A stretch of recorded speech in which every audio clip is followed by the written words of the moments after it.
It's a special edition of the Frontline podcast this week with GM of your North Bay Battalion, Adam Dennis. I'm Tom Parisi. He's Kortney Kenny. We got some news to announce too. I feel like we're at the NHL Draft where it's like they come up with, we have a trade to announce. Well, it's not a trade, but it's just as important. Adam, I'm not going to sugarcoat it. Take it away. What have you guys done that's, well, it's a great thing for the organization? Yeah, it's both guys have just worked so hard over this last. Well, I can't believe it's 11 months, I guess, since we drafted him, and we've really kept good tabs on them.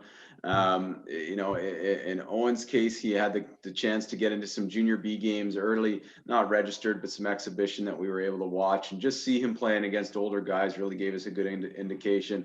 And then as for Dom, same thing, just seeing him in some of his training, he's grown. He's about 6'2" right now. We drafted him, he was 5'11". That was a big piece. But, with both guys, there's so much uncertainty in if we start, when we start, if we do start, how many people are we going to be allowed at camp? But these were two guys that we knew, we needed to get a part of our future. We're really excited about both of them. And I think, they're going to be two guys that Battalion fans will get to know over the next coming years. We'll probably dive into the players. Go ahead, Kortney. I was just gonna say my follow-up to that though is it is 11 months after the draft, so and you haven't played a game, which is odd. Normally by this point you've already got a season under and you're thinking about the next draft. Mm-hmm. So with that, just curious about the timing of the signings and what prompted you to do that now. Well, in a normal year, it's probably something that's done at training camp, just as we've done almost every year. I think it's really important to have three goalies in the OHL today. I think every year that I've been here, we've needed to have three. So it's very important to have three quality guys and, to have the different kind of age groups because as a former goalie, it's something that you want to always have a good one. So there's a good quote. It says it's goaltending is 50% of your team. Unless you don't have one, then it's 90% of your team. So we're really happy to help build our future in what we think is the most important position. And, just a really quality guy that's going to have a great opportunity here to learn from two other quality guys in Joe and Reese. So sorry, did you ask, can you say the question again? I get long-winded sometimes. It's all good. I was just curious on the timing of it. And you mentioned normally be training camp. Like a Kyle Jackson's a good example, just having those extra bodies around. You want to get them into your culture. I think, we've explained it to Owen that it's going to be a battle every night. We're a lot more competitive team than we've been in the past and won't have as much room for, the growing pains this year, but he's understanding of that. And he's thrilled to be in. And one of the biggest benefits I think that you get when you can get a 16-year-old into your culture is they get a lot of the new experiences out of the way, like getting to meet your teammates for starters, getting to move away from home for the first time, interacting at a new school and trying to balance it all while using the OHL schedule. So I think that was something we definitely wanted to do, was start to just get them involved, even if like I said, I don't even want to touch on whether we're going to play or not.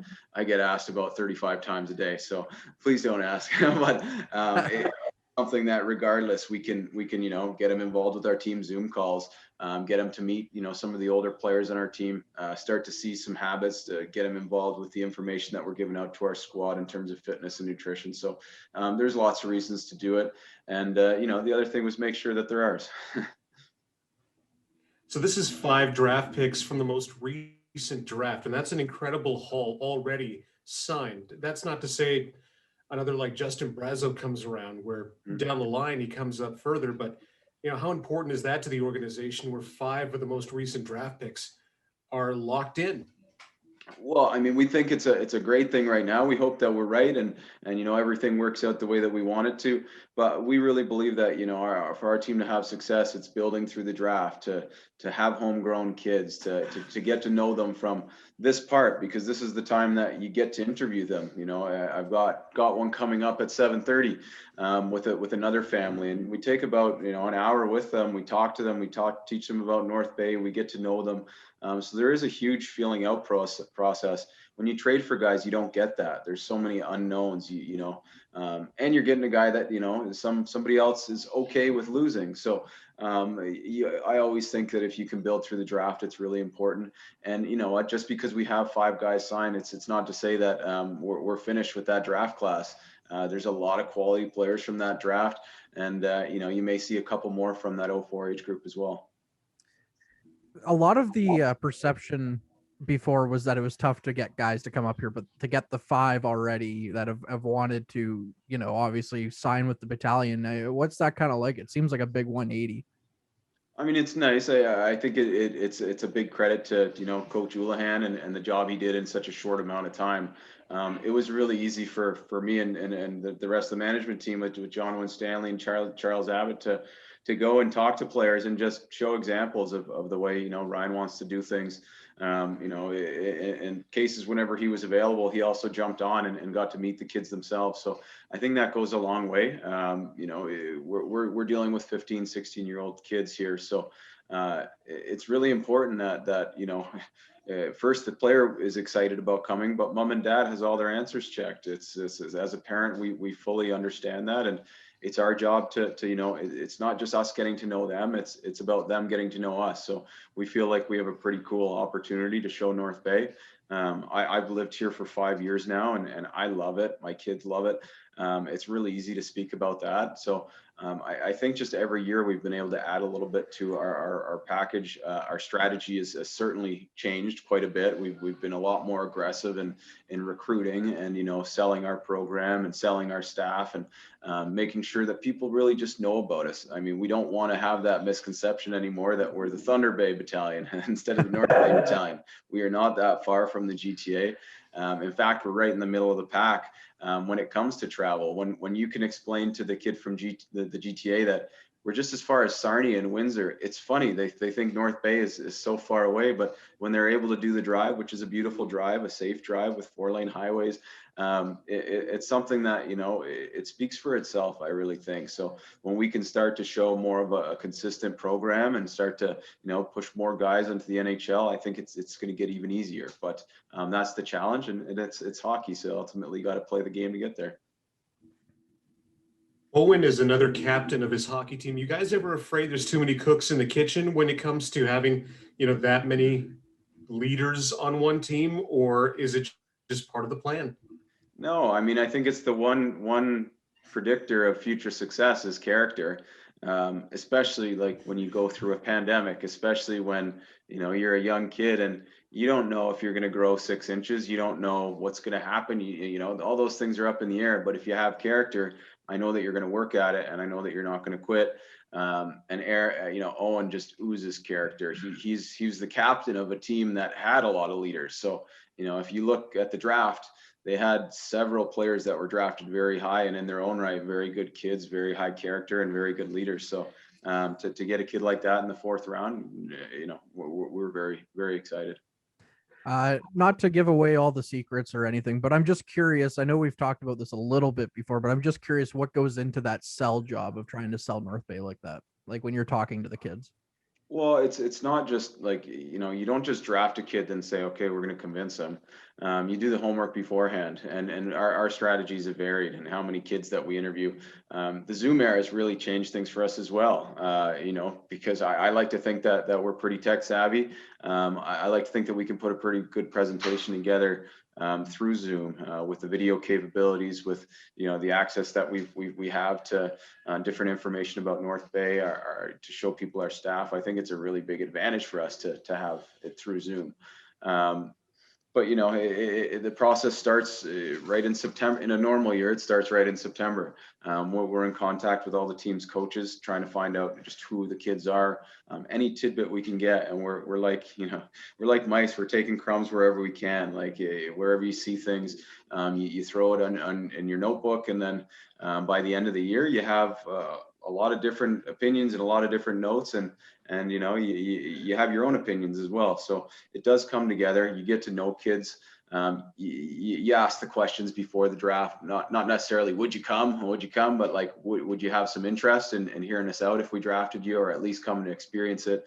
And then that for me is one of the most important things, is if we can get a player to actually come up to North Bay, come to our orientation camp, experience Lake Nipissing, experience all there is to offer. Because we don't just have them come in and they get on the ice and play hockey. It's a full experience. They get to meet our, Colleen Point, our academic advisor. They get to hear about how we think about school.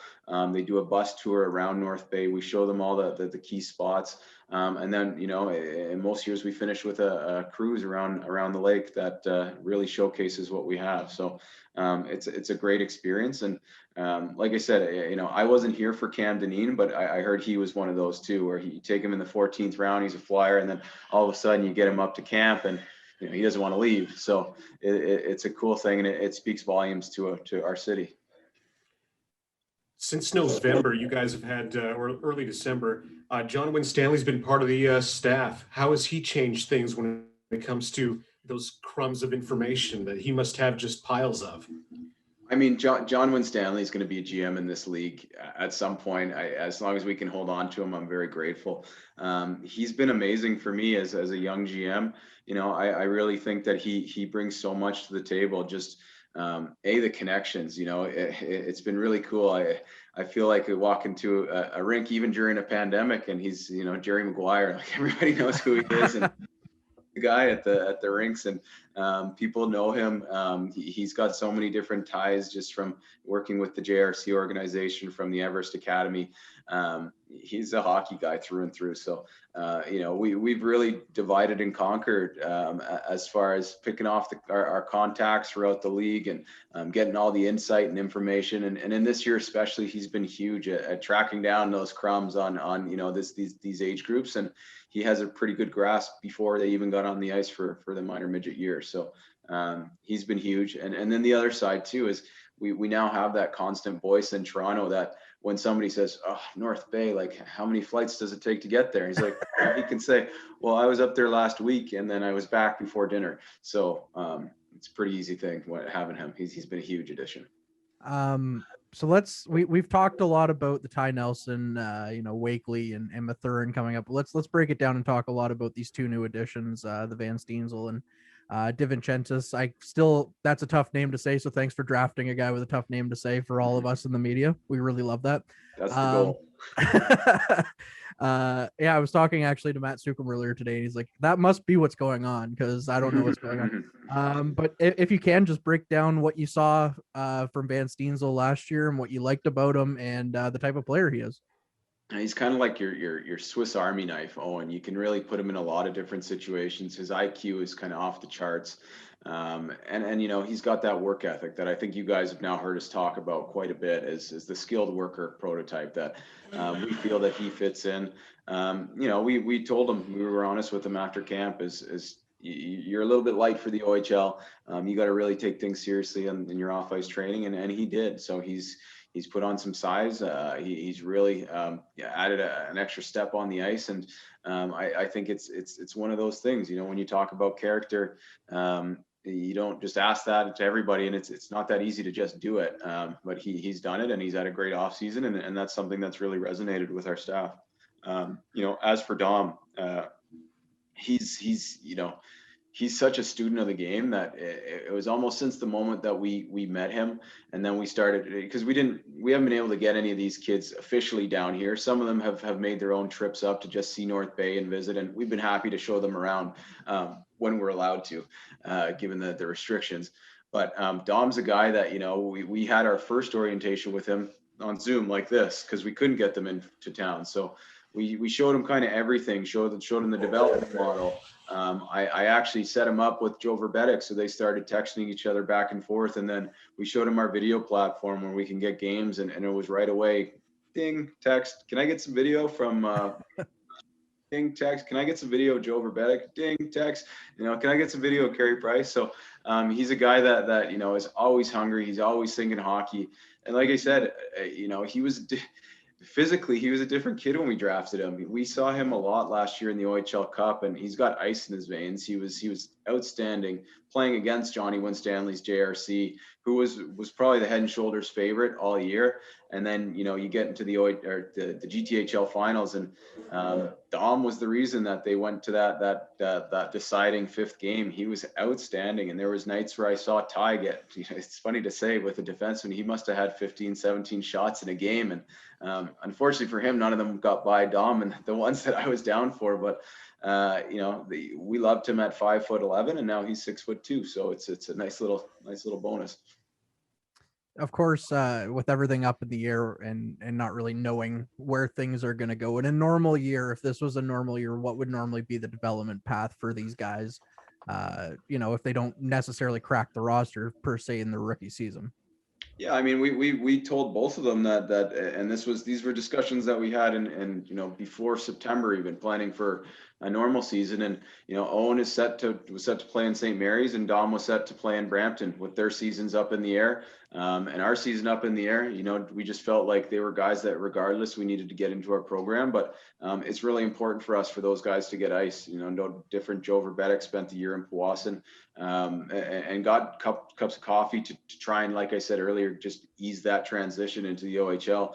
But both these guys, we had big plans for them to take on big roles with their junior B teams. And, unfortunately that just wasn't able to happen. I know Owen at least was able to get on the ice and play in some exhibition games, but I'm not sure if Dom's team even really got together outside of the odd practice or something like that. So, not a normal year, but it was something that we felt we had to do just given these two kids.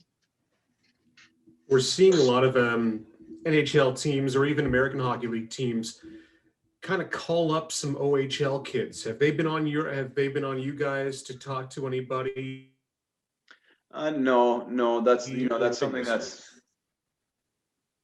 Sorry, you just cut out a little bit there, Tom. My bad. We'll stick with the first one with teams calling you guys about potential, like AHL call-ups. Yeah, no, it's funny. Those things all kind of work in individual case basis. Like some of them, it's a relationship. Maybe the agent was really pushing hard for a player. And in different cases, we have great relationships with those teams, and we get regular updates on how the guys are doing. But in all these situations, that we had a mixed bag. So we were thrilled that they all had this opportunity. And if we do start, and we, they're all going to be in excellent shape, ready to go.